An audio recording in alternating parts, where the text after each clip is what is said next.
como debe ser, tenemos aquí a una figura, un profesional de economía, un técnico conocedor de su materia, un hombre que ha demostrado que sabe de los temas que aborda, lo aborda con presteza, con precisión, con objetividad y con alto nivel técnico. Don Amable Aristi Escuder está con Jaime Aristi. Perdón. No, déjalo el primo. El primo. Don Jaime. Sí. ¿Cómo está usted? Bienvenido. Yo muy bien, un placer estar aquí. Jaime, vamos a hablar de diferentes temas, de diferentes... Jaime, usted se hizo la bariátrica. ¿Se puede? No. Como más delgado te veo. Sí, ahora, natación. ¿no? Yo sabía, natación yo la dejé la natación. Tan pronto comenzó a irse el Búscala. Tú la dejaste, búscala. ¿Sabe dónde la dejaste? Se puede quitar mascarilla si quiere. Él tiene como 8 vacunas. Okay. Y él también. Yo tengo 3 también, pero por si acaso. No, aquí todo estamos no. Adelante, Manolo. Jaime, todo el mundo, todavía está la fecha que nos cuestionamos si se revisará, si sabremos algún día qué fue lo que pasó con la construcción, diseño y contratación de Punta Catalina. Bueno, ahí está produciendo electricidad, casi el 30% de toda la electricidad que se consume diariamente desde la central termoeléctrica Punta Catalina a los precios más competitivos. Va a generar está generando beneficios de $250 millones para el gobierno anual y además le está generando un ahorro de $200 millones anuales a las distribuidoras de electricidad, es decir, que tú tienes un impacto positivo para el gobierno de $450 millones.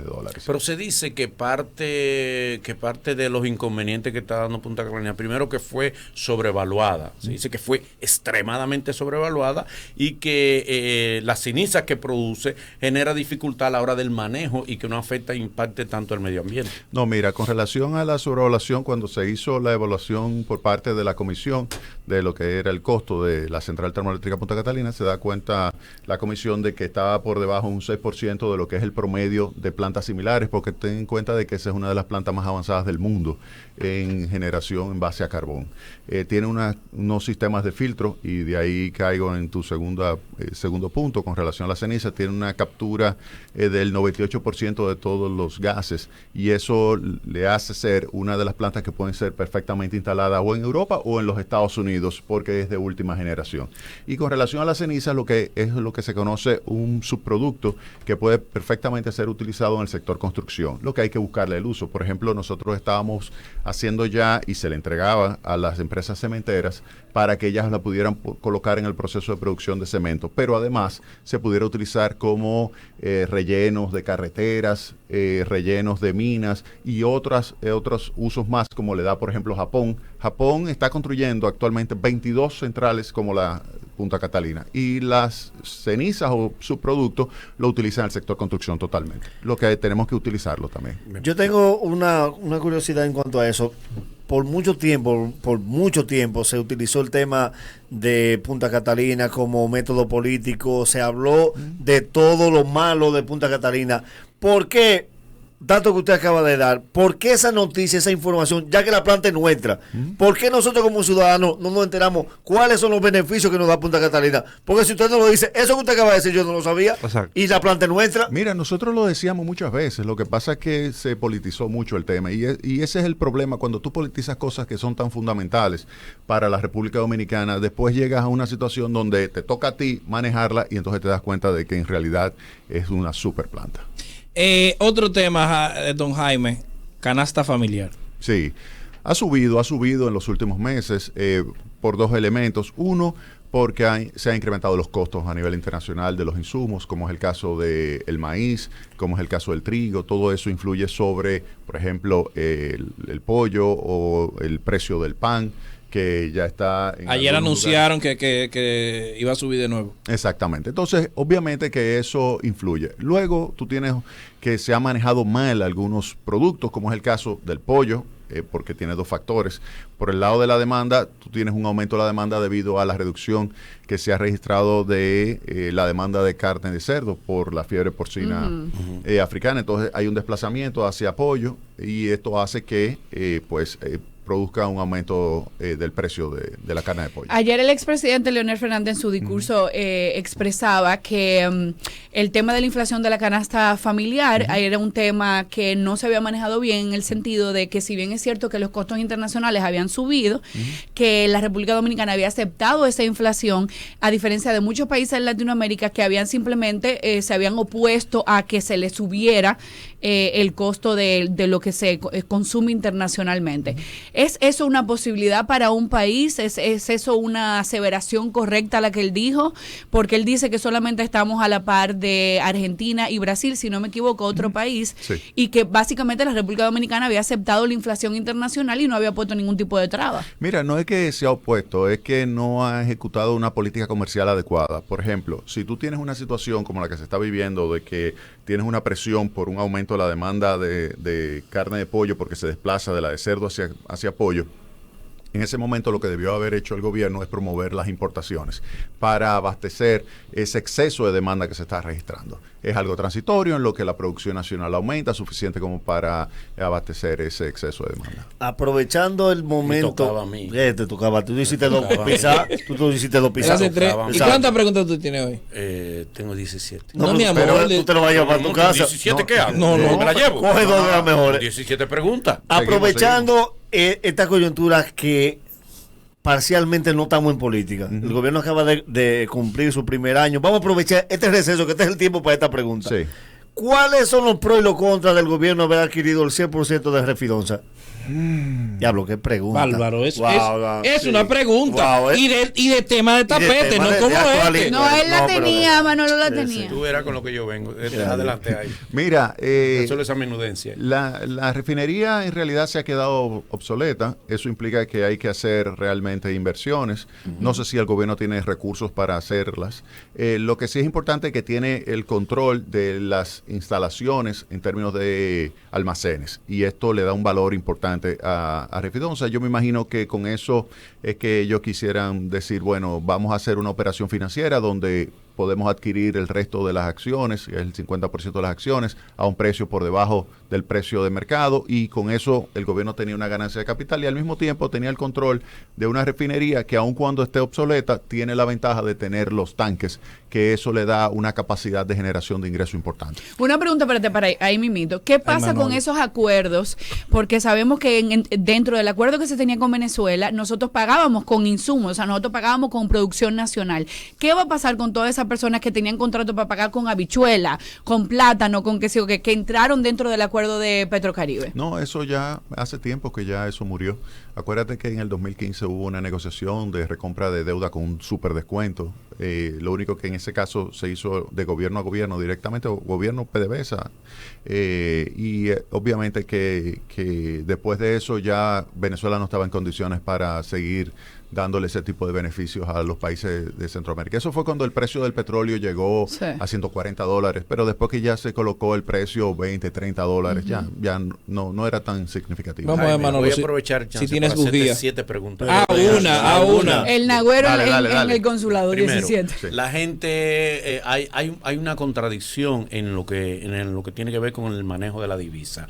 Hay quienes entienden que es bueno que el dólar baje, otros entienden que no, que es mejor que el dólar suba. ¿Entiendes? Esa es la primera pregunta. Déjalo responder, dale la otra. No, espérate. La segunda pregunta ¿es cierto que nosotros hace tiempo que ya agotamos nuestra capacidad de endeudamiento? Primer elemento, con relación al tipo de cambio, obviamente que lo importante es que el tipo de cambio no esté ni sobrevaluado ni subvaluado.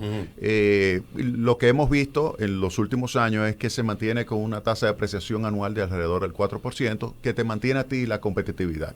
Lo que sucedió durante el COVID fue que hubo una ruptura del flujo de entrada de divisas que generó un aumento más que esperado en el tipo de cambio, pero luego entonces comenzó ya a converger y está en 57.50, 56 y pico y 57. Y va a quedarse en ese entorno. Ese es un nivel adecuado para los exportadores y para los importadores. Es decir, que no hay una presión sobre las cuentas externas que te pudiera decir, mira, se está importado demasiado porque el tipo de cambio está muy bajo, o las exportaciones están beneficiando en exceso porque el tipo de cambio está muy alto. No, está bastante adecuado el nivel. Y con relación al endeudamiento, lo que ha sucedido es que en los últimos 10 meses se ha incrementado la deuda en más de 11.000 millones de dólares y obviamente es el mayor ritmo de endeudamiento de la historia de la República Dominicana. Hay que entender que estamos en medio del COVID, pero yo creo que el gobierno, si se va a endeudar, lo importante es que lo utilice. Cuando tú te fijas, la inversión pública está en el suelo, lo que se ha invertido de lo que debió haberse invertido es alrededor del 30-35%, y entonces eso limita lo que es el aporte del Estado a la generación de empleo y bienestar de la gente. Así que si tú te vas a endeudar, utilízalo. Imagínate que tú te endeudes y tu mujer te diga, pero no fue para hacer un anexo a la casa. Exacto. ¿Y qué te va a decir? ¿Qué te va a decir si tú no haces, te endeudaste y no haces el anexo? ¿Dónde estás metiendo Pero el qué dinero? tan posible. Otra vez tiene una cuenta alterna. Vamos, José. Pero qué tan posible Espera. utilizar ese otro 65% en medio de una pandemia. O sea, lo que digo es, ¿no está bien invertido el dinero que hemos estado tomando prestado? No. No. No está bien invertido. No está invertido. Pues tú No, lo coges prestado, y lo depositas no a lo una usas, tasa de interés más entonces bajita. tú estás pagando impuestos por algo que no usaste. Intereses. Entonces, si Intereses. cogiste más de lo que necesitabas prestado. Exacto. Claro. Adelante. Somos Topa uno. economistas. Y como toquecito se Topa compra. uno. Ya, Ya. estoy interesado. Adelante, José.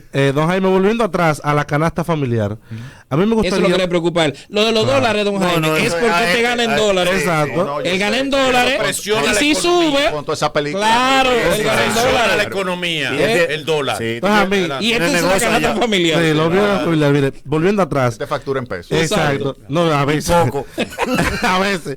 A ver si podemos aplatanarlo un poquito, entonces. Y yo quiero que usted me dé su opinión, porque se habla mucho de una inminente recesión económica, de que vamos a tener efectos económicos negativos post pandemia y eso, y como bien se sabe, la canasta está alta. Entonces, ¿qué le puede esperar al ciudadano de a pie, al ciudadano común, a nosotros? Mira, no debería registrarse una recesión. La economía ha hecho una recuperación importante gracias a la política monetaria del Banco Central. Ha habido un aumento de la actividad porque se ha reducido la tasa de interés. Hay disponibilidad de financiamiento y esto ha favorecido que el sector privado explique el 85% del crecimiento de la economía. Ahora bien, cuando tú ves eso, tú dices, ¿se esperaría una recesión? No, a menos que el gobierno ejecute, por ejemplo, una reforma tributaria muy agresiva que pudiera esa es la quitarte próxima mucho respuesta. dinero de los bolsillos. Si hay una reforma tributaria muy agresiva que te quite mucho dinero de los bolsillos, tú pudieras provocar una situación de caída de la actividad económica. Pero ya veremos qué sucede con los impuestos. Reforma fiscal. Ujú. ¿Qué usted opina que debe hacer el gobierno?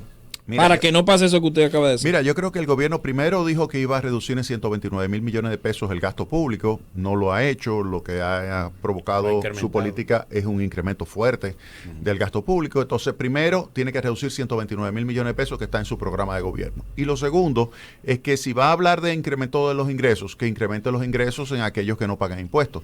Aquí el 56% de los perceptores de ingresos lamentablemente está en un mercado informal que no está cumpliendo con el impuesto sobre la renta, por ejemplo. Por eso la evasión del ITEVIS es más del 40% y del impuesto sobre la renta más del 50%. Entonces, antes de subir las tasas o la base imponible, antes de ampliarla, yo creo que hay que enfrentar la evasión impositiva. Y el tema de los subsidios a las grandes empresas, Sí. el tema de la evasión, La exención, la exención. sí. ¿Qué usted opina de eso? Mira, yo creo que se pudiera pensar en una reducción, evaluación y reducción de los que no son importantes ya, de exenciones, porque ya se ha, digamos, alcanzado la meta o que ya no están aportando. Entonces, eso habría que ponerlo sobre la mesa con relación a las exenciones. Hay un tema espinoso, pero hay un tema espinoso Sí. que es el 30% de la AFP. Un grupo de diputados, Esa incluyéndome, es mi pregunta. No, pues ya, Pero te ya, la- ya. no, Ya. no. Deseado. Hay un grupo de diputados que apoyamos que se entregue. Hay una clase que dice que no. ¿Cuál es la opinión de Jaime Ariste Cudel con relación a Dime eso? una cosa, ¿cuál es el viejo que tú más quieres? El viejo. Tu papi. No, no, Tu tu papá. papá. Ah, No, mi no. papá. El viejo, o sea, de todos los viejos, incluyendo Incluyendo- a Manolo, o sea, a El todos los don y viejos. No, mi después papá, Manolo. mi papá, don Tu papá, Bolívar. tu papá. Lógico, lógico. Tú sabes que, imagínate lo siguiente, ese es el viejo que tú harías cualquier cosa por él. ¿verdad Cualquier que sí? cosa. ¿Verdad que sí? Ahora, en realidad, el viejo que tú más quieres eres tú mismo cuando tú seas viejo. Por eso, tú tienes que ahorrar ahora para que cuando tú seas viejo, que ya tú no puedas estar en esta emisora, tú tengas ingresos guardados Claro. que te permitan a ti generar un flujo de ingresos en el futuro. Eso es lo que se conoce como una pensión. En el pasado, teníamos un sistema de reparto que era que los jóvenes, como ustedes, hoy pagaban las pensiones de los viejos hoy. Y en el futuro tenían la esperanza de que un joven le pagara la pensión a ustedes cuando ustedes sean mayores. Pero ¿qué sucedía? Que en realidad no estaba sucediendo así, no se estaba acumulando recursos y cada vez había que subir más el impuesto sobre la renta para poder tener recaudaciones el gobierno y subsidiar ese sistema de reparto. Al final, la mayoría de los países que tienen sistema de reparto tiene el gobierno que estar inyectando continuamente y la tasa impositiva es, por ejemplo, 45%, cuando aquí es 25%. O sea, para que tengas una idea de la situación. Entonces, ante eso, se crea un sistema de capitalización individual donde tú ahorras a favor del viejo que tú más quieres, que eres tú mismo. Lo único que tú no lo conoces, ese viejo. Pero eres tú cuando tú tengas ya 60, 65 años. Entonces, se crea una cuenta donde tú ahorras. Ese ahorro no es tuyo, del boli ahora, es del boli viejo. No es de Manolo ahora, del Manolo viejo. No, ya. ¿Tú me entiendes? No, todavía es un Todavía muchachito, le queda. Sí, 3 Mira, meses le entonces, fíjate, eso significa que tú tienes que ahorrar en esas cuentas. Y cuando tú te fijas en lo que es el volumen, ahí hay 700 mil millones de pesos ahorrados. Desde el año 2001 hasta el presente, 700 mil millones de pesos. Ahora, ¿tú sabes cuánto ha puesto el trabajador de esos 700 mil millones de pesos? El 13%. ¿Tú sabes cuánto ha puesto el empleador? 32%. Y el resto, tú me dices, pero faltan 50 y pico por ciento, 52, 53%. ¿De dónde ha salido? Rentabilidad. Tú sabes que por cada peso que se gana las AFP, tú te ganas 13 pesos. La rentabilidad que obtienen es verdaderamente enorme. Si tú comparas la rentabilidad de los fondos en la República Dominicana con otros países, aquí es más del doble. Y si es tanta rentabilidad, ¿por qué no darle como está haciendo Chile, que lo ha entregado? No, pero está colapsando Chile. Lamentablemente está sucediendo lo siguiente, que ya hay más de 4 millones de personas que no van a tener recursos para cuando se pensionen. ¿Quién va a pagar esa pensión? ¿Tú sabes quién la va a pagar? Ahí va a haber una presión social, porque habrá ahora mismo un rompimiento de lo que es el contrato social que dio origen al sistema de pensiones, y cuando se retiren habrá una presión para ponerle impuesto a los jóvenes de ese momento, para que le paguen la pensión a esos que disfrutaron hoy, sí, el Estado, que van a, óyeme bien, lo que disfrutaron ahora del 30% que se lo cogieron y lo comieron. Tú sabes que en Chile se acabaron las plasmas en todos los centros comerciales. Que no lo van a usar bien. No lo van a usar bien. Óyeme bien, ¿qué va a suceder? Que va a tener entonces que aumentar los impuestos en el futuro.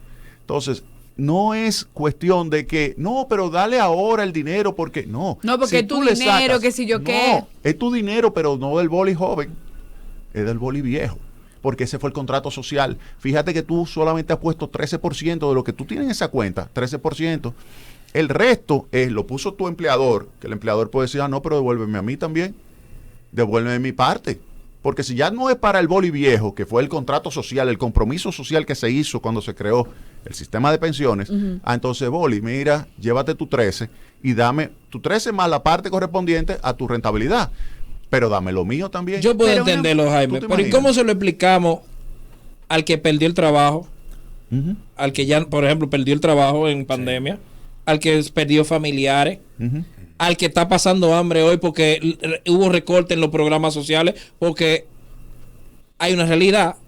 Tal vez la tarjeta de solidaridad era lo único que tenía un grupo de gente. Y se lo quitaron, lo recortaron. Entonces, ¿cómo le explicamos a esa gente en términos que entiendan que no se le puede dar el 30? No, ¿cómo lo compensamos? ¿Y cómo se compensa ese? No. Es que vive al lado del río, Jaime. Pero es que tú no puedes, lo que a mí no me hace sentido es que la gente quiera pagar con su dinero, con su ahorro, lo que está sucediendo, ponte tú la desvinculación. Una necesidad que tiene ahora. Las utilidades que tiene la AFP. Está bien, pero con el 30, señores, si ustedes tiran los cálculos, nosotros que tenemos cuántos años trabajando, tira el cálculo de tu 30. Yo lo entiendo. Yo tiré el del mío, yo con eso no hago nada. Sí, pero tú porque tienes donde vivir y tú duermes en aire. Está bien. Pero el que vive al lado del río, que trabajó unos años, que lo votaron, ¿cómo se lo explicamos?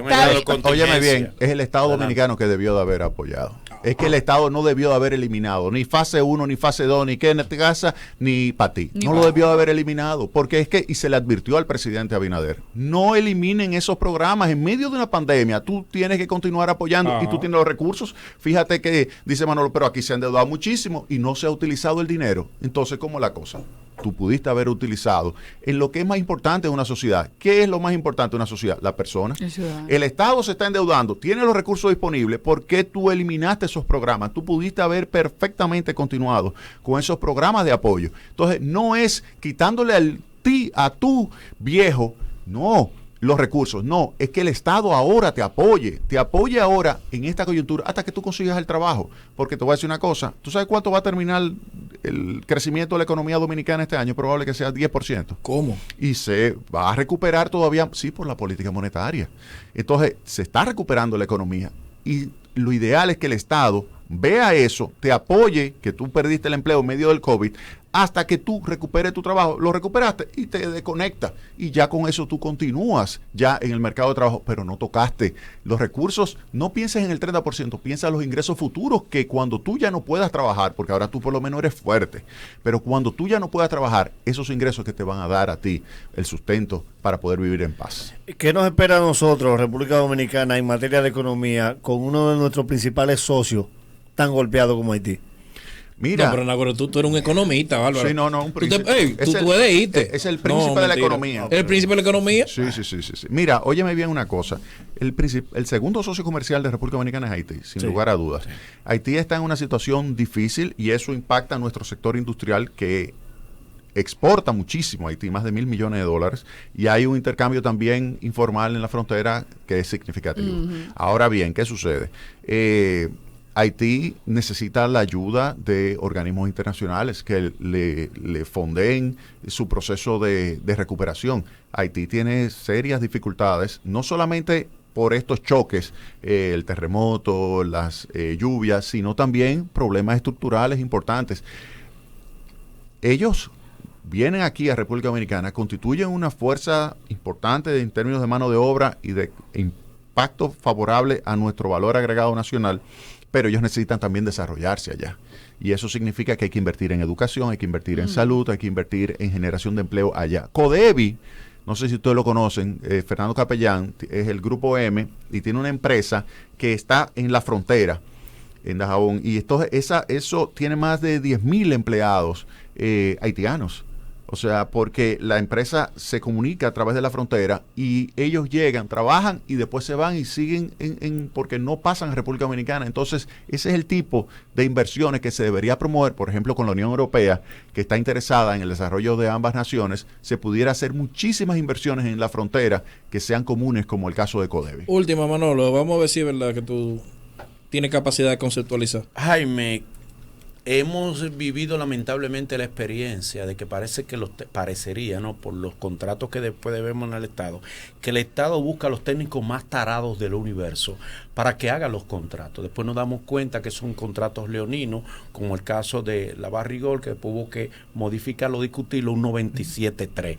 Una atrocidad que debió estar preso todo el mundo ahí, pero como este país pasa eso. En el caso del peaje sombra, estamos todavía viviendo que lo hemos pagado 500 veces y lo vamos a pagar 500 veces más.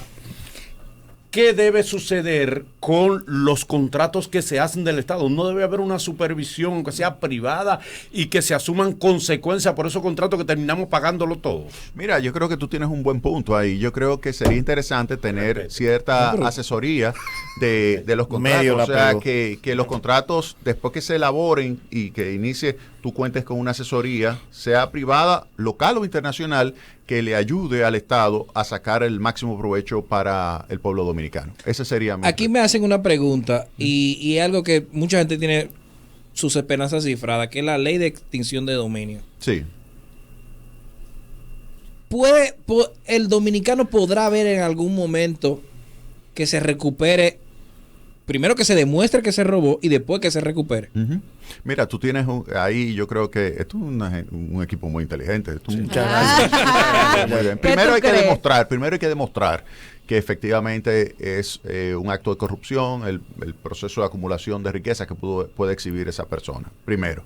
Después de eso, obviamente que hay que tratar de recuperar lo que fue mala vida. Yo estoy totalmente convencido. Estamos todos de acuerdo con eso. Exactamente, totalmente de acuerdo. Pero tiene que haber una clara demostración. O sea, no es simplemente decir, yo te acuso. No, pero espérate, enséñame las pruebas. Entonces, después de eso, efectivamente, yo creo que tiene que caer todo el peso de la ley sobre esa persona y recuperar los bienes. Yo creo que eso es algo que todo el mundo estaría de acuerdo.